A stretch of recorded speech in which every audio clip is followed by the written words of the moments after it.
বিসমিল্লাহির রহমানির রহিম। সরি। সালামু আলাইকুম।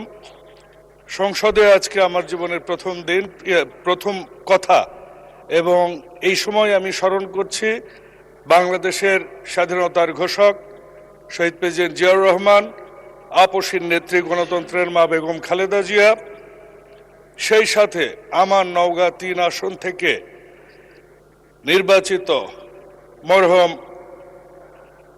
আক্তার হামিদ সিদ্দিকী, যিনি এই মহান সংসদের একসময় ডেপুটি স্পিকারের দায়িত্ব পালন করেছেন। মাননীয় স্পিকার, নোটিশ কোনটাতে দিয়েছি কোনটাতে বলবো এ বিষয়ে আমি খুবই সন্দিহান, কারণ আমি ৬টি নোটিশ দিয়েছি। আমার নেতা যখন নির্বাচনী প্রচারণায় আপনি পছন্দ মতো একটার থেকে বলেন। আমার নেতা, আমাদের দলের চেয়ারম্যান জনাব তারেক রহমান যখন নির্বাচনী প্রচারণায় নওগাঁ যান, আমি 4টি বিষয় চেয়েছিলাম, উনি 4টি মঞ্চে অনুমোদন দিয়ে এসেছেন।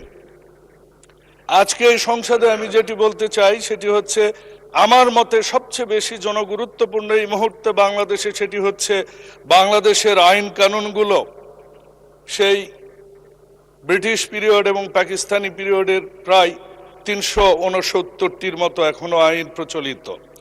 আমাদের আইনমন্ত্রীর কাছে, উনি একজন বিজ্ঞ মানুষ, ছাত্র জীবনে একই হলের আমরা ছিলাম, সম্মানিত আইনমন্ত্রীর কাছে আবেদন, আমরা আইনগুলো কবে আপডেট করতে পারবো এবং কতগুলো পারবো এই সেশনে, সেই সম্পর্কে আইন মন্ত্রণালয়ের কি পরিকল্পনা আছে, এটি আমি মনে করি বাংলাদেশের আইনের ক্ষেত্রে